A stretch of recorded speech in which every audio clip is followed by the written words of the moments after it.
Alright, hey guys, so today I am making chili. As you can see, I'm filming this while I'm cooking it because that's like the easiest way to do it. But I'm really excited about it. It's vegetarian chili, and that's kind of a new thing to me, is not eating meat quite as often. It's not really an issue at all, but my husband and I, we both come from families that tend to eat meat with every meal, and so, or just about every meal, and so it's really hard but also fun and challenging to make meals without meat. This is one of my favorite ones. It's great.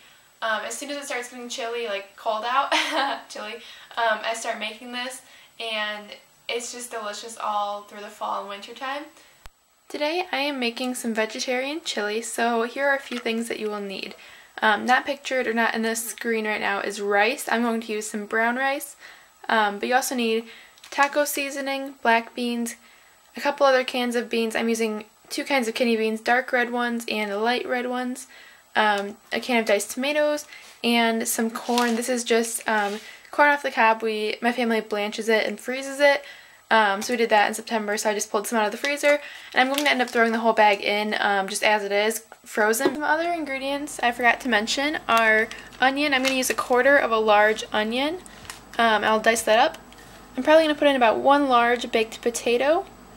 And then I'm going to use some chicken broth and some water just to add some more liquid to make it more of a chili instead of just a thick, warm skillet meal.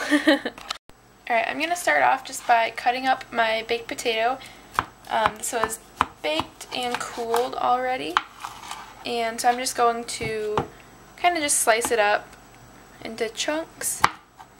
If it kind of disintegrates in the chili, that's perfectly alright. Next, I am going to just chop up the onion. I like just some bite-sized pieces. You can see this, I mean, just like some little pieces, you know, nothing too crazy.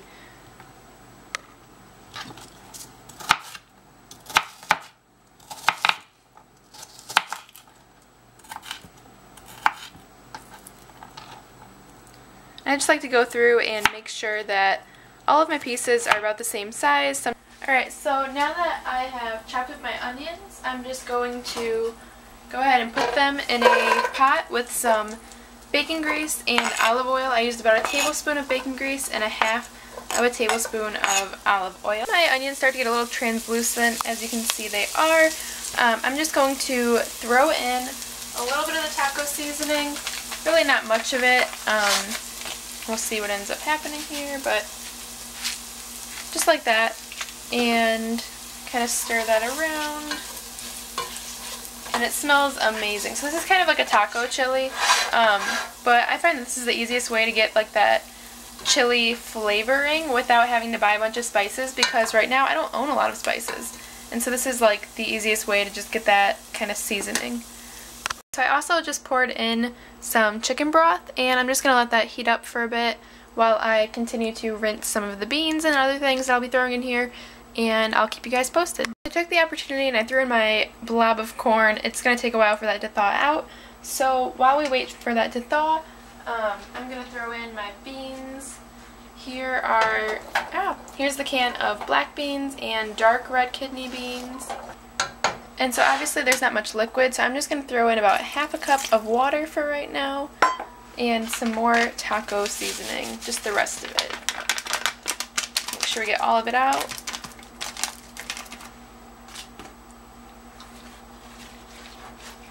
And I'm just going to start to slowly mix this in.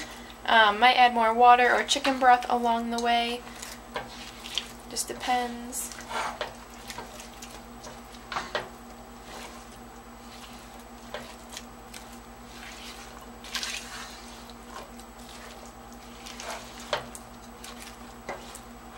Looking great. The corn, once that mixes in, it will look beautiful. I'm so excited.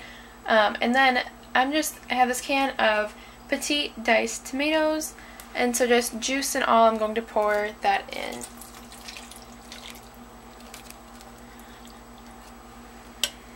And so that adds just so much flavor, color, and most of all moisture. This is a chili, and so I don't want it to be all water. I don't want it to be just like a kind of a soup. I want it to really taste like a delicious chili. So throughout the process, I just added in some rice and the potato chunks. So you can see the potato, there's some skin of a potato over there. Ah, foggy camera. You can add in more water or chicken broth if you want. You can kind of see it's got some liquid in there still, and potato chunks and everything. So it's pretty good. I added spices, and I even added a little bit of salsa.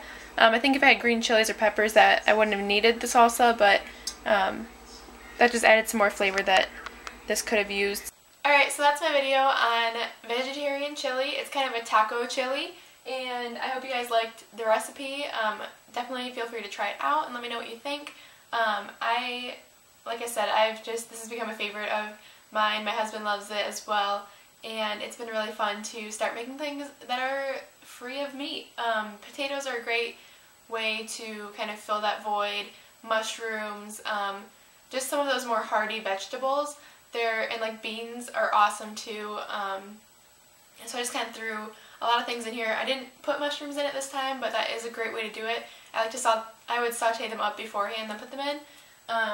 But yeah, peppers, green chilies, whatever else you have. I didn't really have a ton with me today to make this, but it still turns out good because it's chili, and as long as you have your spices and lots of different veggies and stuff to throw in there, it's delicious. So I hope you guys enjoyed. I'll see you all soon. Bye!